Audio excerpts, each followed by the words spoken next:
Hey, this is Arthur Hill, Senior Technical Analyst with StockCharts.com. It is Tuesday, December 4th, and you, of course, are tuned into On Trend, the show designed to keep you on the right side of the trend. So today we're going to show you how to measure internal strength on big advances. We'll look at the gaps and resistance in SPY. We got some weird things happening in the bond market. Banks and finance-related stocks continue to lag. And we'll look at FAANG versus non-FAANG. We're going to start by looking at some breadth indicators to measure the internal strength behind yesterday's advance. This is a chart showing AD% for the S&P 1500 at the top, S&P 500 there in the third window, and S&P Mid-Cap 400. And then below, a little later, I'll show small caps and NASDAQ 100 80%. So 80% is basically advances minus declines divided by total issues. And I've got horizontal lines here at plus 75% and minus 75%. And that kind of gives us a bullish or bearish bias based on the last reading of the indicator. So we can see here that, in October we had those big moves below minus 75%, but that was quickly countered by a big move above plus 75%, and we didn't go below minus 75% in November. And you can see here that we had that big move above plus 75% last week. So the last two major breadth thrusts, if you will, on a daily basis have been above that plus 75% level. Now, the thing here is, if you look at yesterday's advance, it wasn't that strong internally because you can see 80% only got to 36.8%. So we had this big gap open. We had a big gain in percentage terms, a huge gain if you look at the Dow, of course, because it's a triple digit gain. But if you look at the percentage gains, it was pretty modest actually. And, 80% wasn't any stronger than it was on Friday. Actually, it was less than it was on Friday. So that tells me breadth yesterday was not that strong.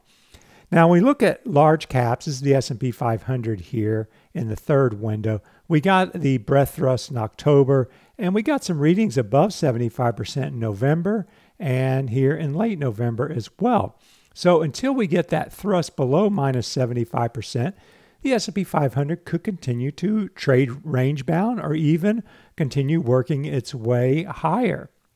Now, the trouble starts when we get down into the small caps and mid caps, and that has been the case for a little while here.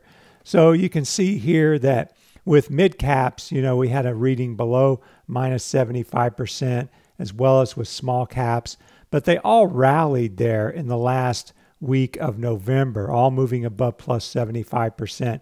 So yeah, we can give the bulls that short-term benefit of the doubt because of this breadth thrust here. But, if we get another one below minus 75%, watch out. On this next chart, I've taken the 80% indicators and I've applied a 10-day EMA. And you can see down below the settings here, I had to add the indicator twice and I made it invisible. And then I'd added the exponential moving average and a horizontal line. There you can see the settings if you want to recreate this chart. So the reason I did this is because, those individual 80% readings are quite erratic above and below zero. And so I smooth it out to try and get an idea of a 2-week overview of this breadth indicator. And when you get a move above plus 30%, that to me is a bullish breadth thrust. And you can see we had one in the S&P large cap 500 here in early November. And you can also see that we had bearish breadth thrust in February, March, and October. Now, I don't use this just for the S&P large cap 500. I use it for mid caps, small caps below, and the NASDAQ 100. And you can see that mid caps did not get that bullish breadth thrust. And a little further down, you can see that small caps didn't either. So the last signals that we had here, if we just look at large caps, mid caps, and small caps, 3 bearish signals and 1 bullish signal. So right now they are net bearish, these indicators still. And these are usually the first ones to turn. And what that means is you need at least 2 weeks of strong buying pressure to get a breadth thrust and a move above plus 30%. And that tells you that maybe you're getting enough surge or thrust to escape the gravitational pull of the bears. And I haven't seen that yet. Now, if we look below at the NASDAQ 100, we can see it's almost at 30%. If we have another big update today, perhaps that'll happen. But let's cross that bridge when and if it gets here. So with yesterday's big advance, we are now between a rock gap and a hard place resistance. So we had a gap up in SPY and a number of the other ETFs. And what I noticed was this 276 level. So if we draw a straight line there, we can see that we had a gap above 276 there in mid-October. We had one in early November, and we have one here in early December. Now, what's interesting about that is each time the gap failed, as you can see here, when we moved below, we had a pretty sharp decline. So when we filled that gap, we had a sharp decline. So yeah, I don't know if it's going to history is going to repeat itself, but you can clearly see that, you know, these highs here mark some resistance in that 280, 281 area. And if you fill this gap with a move below 276 again, that's going to at least turn the swing down within this big range that is unfolding since that initial breakdown there in October. So that's what we're going to be watching first, is that gap at 276. Now, when we look at QQQ, I got a different pattern drawn here. We can see that this decline here formed kind of a falling wedge, all right, with these trend lines here. And we have this big surge, and finally we broke above that wedge trend line with this big move here, and there was also a gap as well. But you can see that that wedge break needs to hold to keep this pattern valid. So if we move below 168 there, then I think that is going to be a negative. So you can see here, if we move below 168, watch out. But if we hold the gap, you know, perhaps seasonality and something else will keep the bulls going. Now, what I also noticed here is when you look at the indicator window, we've got the percentage of stocks above the 50-day EMA and the NASDAQ 100. And we had a lower low here from late November to mid-November, but we have a higher low working in that indicator because it held above 20% and it moved above 50% in late November. So that's a net positive. But again, you know, we closed below 168, all bets are off. Now, when we look at mid caps and small caps, we see less strength because they didn't rally quite as hard. And you can see mid caps had the pullback and then they got the breakout here. So I labeled this as a potential ABC corrective pattern. Now, this is, of course, Elliott wave, which I don't use very much, but typically you have your wave A of advance, your wave B decline, and your wave C, and together it makes an ABC correction. So you could move in and retrace 62% of that advance with a move to that 355 area in MDY. But again, you know, if these gaps that I've pointed out don't hold, and you know, for MDY, I'm using that level from the low of this candlestick. So, you know, if we go below that level, then that's going to be a negative development and suggest an earlier failure. And the indicator window shows the percentage of stocks above the 50-day EMA. And again, this one improved there because it held above that October low in late November, and we got just above 50% there. Now, small caps had one of the weakest bounces yesterday. And I don't want to read too much into that because, you know, large caps are the main driver as far as the market's concerned. But, you know, if you look at IHAR here, it had a deep decline, almost touched this low here. And it did get a breakout, but it's not even close to this November high. So it is underperforming in that regard. And again, I'm going to be watching this low here at 78.5, say. And if we close below that low, then all bets are off and this bounce has failed. And we can see similar action with the percentage of stocks above the 50-day EMA.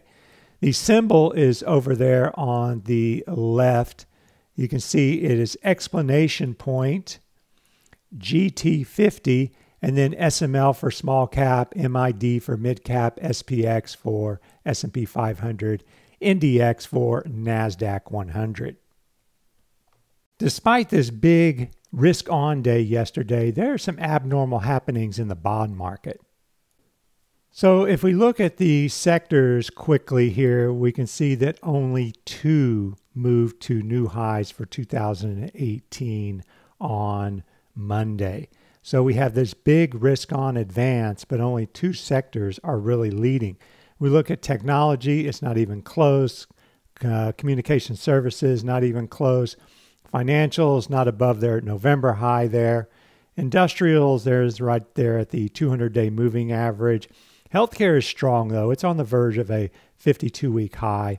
And then if we scroll down to look at the other ones here, we can see that the materials sector is well below its 200-day. Energy, well below its 200-day. Staples in an uptrend and above the 200-day. And here are the leaders. Utilities. All right, that's a new high for 2018.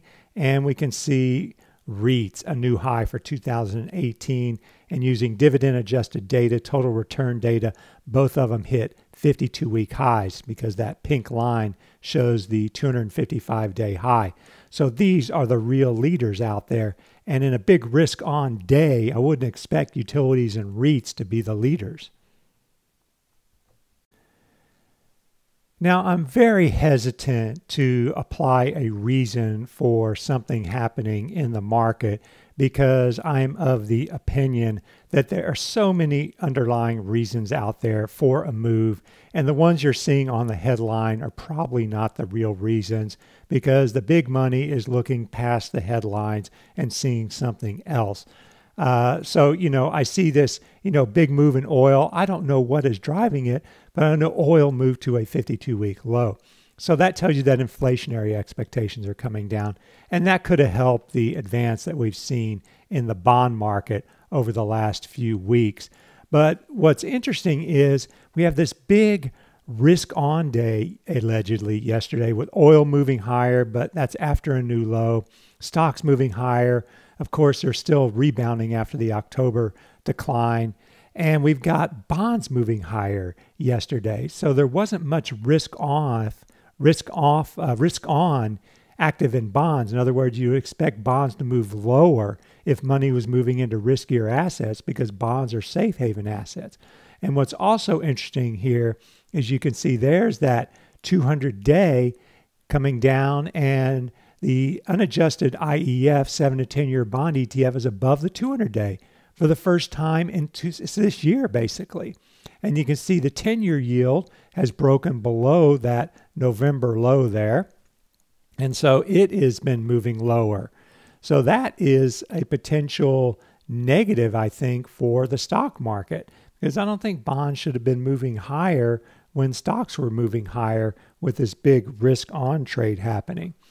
Now, if we look at IEI, which is the 3 to 7 year Treasury bond ETF, we can see that it as well has broken above the 200-day, and the 5-year yield has broken below its November low there.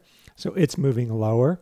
And then we look at TLT, which is the most sensitive of all because it's the longest maturity here. We can see that TLT is still below its 200-day there, but it broke above its October-November highs with a big move up yesterday. And you can see that 30-year yield moving back below 3.3%, which is 33 on the chart. So that shows a bit of risk off still present in the market. Risk aversion, if you will. Now we got something interesting happening with the yield curve.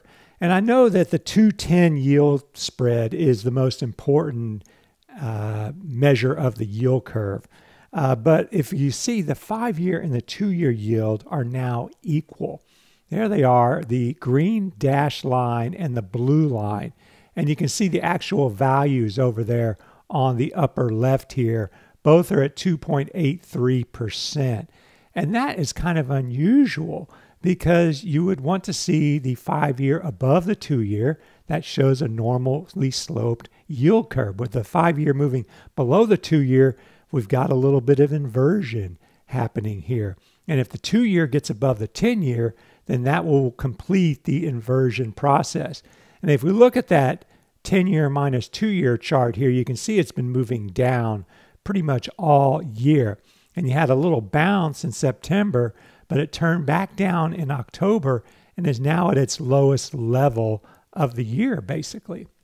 And if we look at the 5-year less the 3-year, there you can see that it has moved lower as well in October and November. So that, I think, is a negative for the market. And here's a weekly version of these charts for a longer term perspective.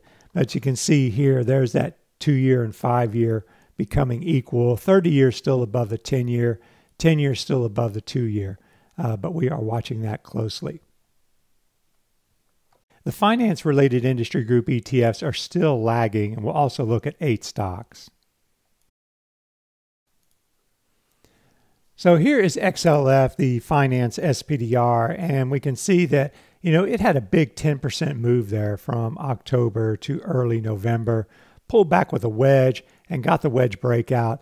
But if we look at yesterday's price action, it closed below the midpoint of its high-low range. So you could say that it probably is basically balanced between buying pressure and selling pressure. It didn't close strong. It didn't close above the November high. It clearly wasn't that strong of a day. And we kind of saw that reflected when we looked at the breadth indicators earlier. And if you look at the longer trend, this is clearly a downtrend. All right, you had a 52-week low here in October. We've got a bounce, but we're in the middle of this range here, and you can see broken support turning into resistance. So this is a spot for a potential failure in the finance sector. Now, as far as measuring the finance sector to the broader market, I've got the performance charts for XLF and SPY in the indicator window. And you can see here's when they diverge.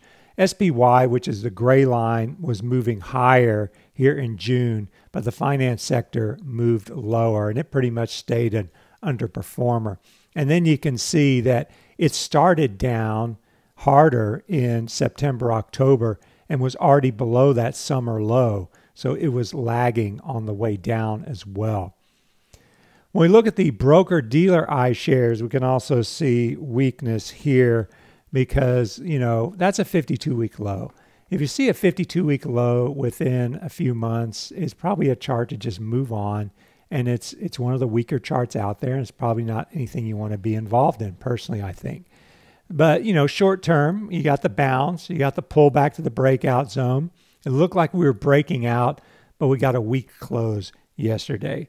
So that is a negative for IAI. And the bottom line is it's still in a downtrend. And we look at regional banks. I showed this pattern last week as a potential bull pennant, because what you have here is you have a big surge, you have a consolidation, and we got the breakout last week, but not a good follow through on Monday. Actually closed down on Monday. How's that for a bad follow through? So this one could be vulnerable here. And, the bigger trend is clearly down after these bigger breakdowns that we had in September and October.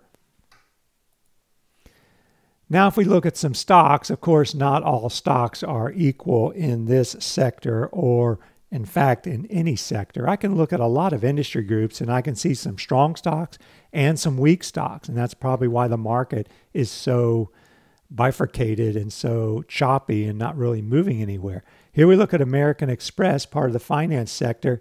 It's doing very well. It hit a new 52-week high intraday yesterday, so it's still in an uptrend. But then we look at Bank of America. Okay, this stock does not look good. And the reason it doesn't is because there you can see the breakdown, break below the 200-day, and that is a 52-week low there in October. And so this kind of broken support zone here turns into resistance. So it may fail in this area here. but it's not one I would want to be involved in because of the downtrend. Look at Citigroup, 52-week lows in October and November, 50-day below the 200-day, move on. We look at Goldman Sachs, we can see 52-week lows in November, so move on. Yeah, it's way oversold, but it's in a downtrend. We look at JP Chase, all right, which is supposed to be one of the stronger finance stocks out there. We can see this support zone here that kind of turns into a resistance zone. And I do believe you have to use zones here. 112, 113 looks like a potential resistance level there. And you can see we had this gap up. But if we get, say, a gap down or a move below 111, that would be a bearish reversal short term for JP Morgan. We'll look at Morgan Stanley. There is one steady downtrend here since March. So nothing to see here, folks. Move along. We look at Schwab. This is another ugly chart. Again, nothing to see here, folks. Just move along. All right. If you're interested in shorting the market, maybe, but definitely not for long positions. Wells Fargo, all right, they're a little bit stronger short term because you can see that they've got that little potential breakout working here. You kind of have a pennant and a breakout. Not a good close yesterday and having trouble in this area, but it's really not on trend, is it? Now we're going to compare some charts of the FAANG stocks versus the non-FAANG stocks and also look at a few other stocks. So we're all aware of the FAANG stocks, and there's even a FAANG index that includes a couple of Chinese stocks, but I'm just focusing on the U.S. stocks here for now within that FAANG index. But it's not a pretty picture. I mean, the best case, I think, for a lot of these is that we get a counter trend bounce. But Apple is below its 200-day moving average, and that moved from 230 to 180. We can see Amazon is back above its 200-day moving average, so you could say it's one of the stronger ones. Facebook barely got a bounce over the last few weeks and is well below its 200-day. Google held up pretty well in that 1,000 area in October, November, and is now battling the 200-day, so that one is a possibility. So Amazon and Google stand out here. Netflix is below its 200-day moving average. NVIDIA, the only thing you can say here is that it's way oversold. And, it could even go back to 200 and still be in a downtrend. And then if we look at Tesla and Twitter, all right, Tesla is actually holding up well. You can see it's holding above the breakout zone and consolidating. So it's one of the stronger ones. Twitter is still in a downtrend. It got this surge and then this pullback. So maybe it's going to get a breakout here. But Amazon, Google, and Twitter seem to be the standouts here. So now I want to look at 8 non-FAANG stocks because these are boring companies and they're performing a lot better. And so the first one is Arthur Gallagher. And, look at this nice uptrend. Big surge to a new high. Consolidation that looks kind of like a pennant, and a breakout would continue that uptrend. Look at Anthem. It is part of the healthcare sector. Nothing but a strong, steady uptrend there. Look at Cisco. All right, we got some old school technology stocks performing well, in particular Cisco and Microsoft. So we can see Cisco kind of has a pennant or a triangle working there. So you have these two lines, and we've broken above the triangle, and we're very close to a 52-week high. We're above that November high. We look at Intuitive Surgical. All right, it's got a breakout working there with the surge above this mid-November high and above that early November high. And it held its 200-day there in October and November for the most part. We look at Microsoft, all right, it's still performing well because it held its 200-day during this decline, did not close below it, had the gap up, another gap, and is very close to a new 52-week high.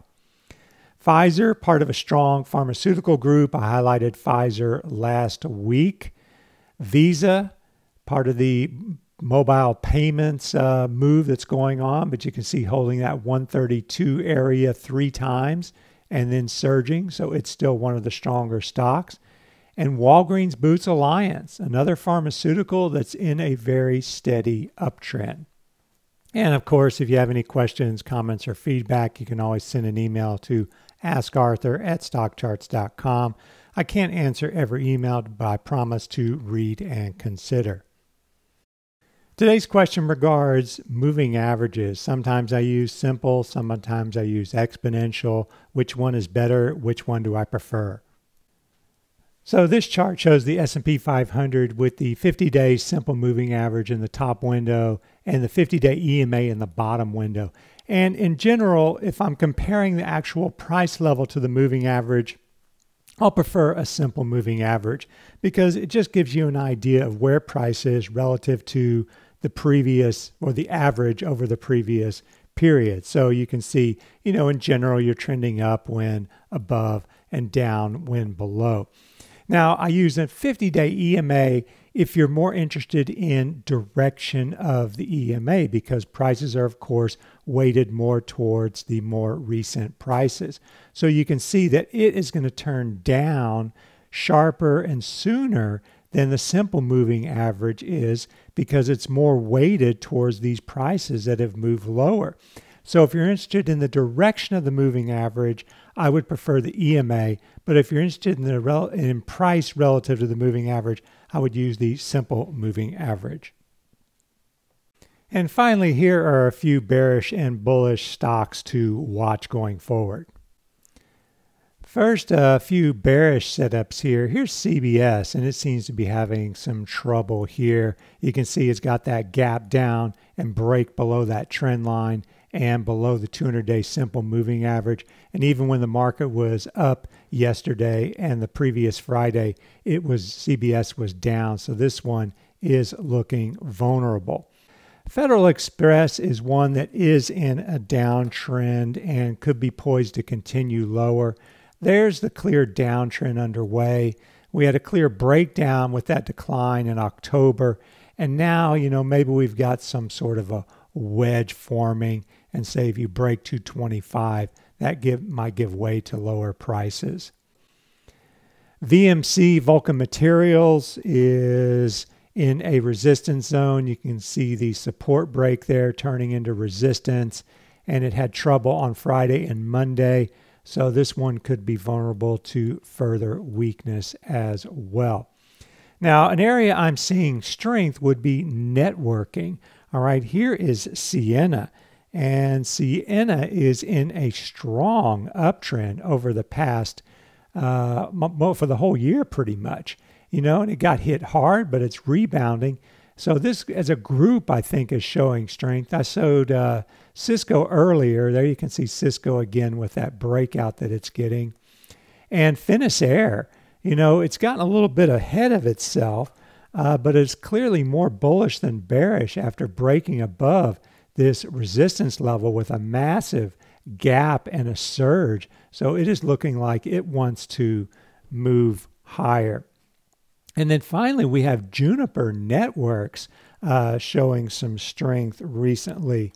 If you look at this breakout here, you had a gap down, but pretty much held the breakout zone, and the recovery after the gap was very strong. So that is positive. And then you established a lot of support in this 27 area with at least 4 bounces. And now we're moving up pretty strong over the past week or so. So Juniper could be headed for new highs. And that concludes this edition of On Trend. Thanks very much for tuning in. And remember to stay on the right side of the trend.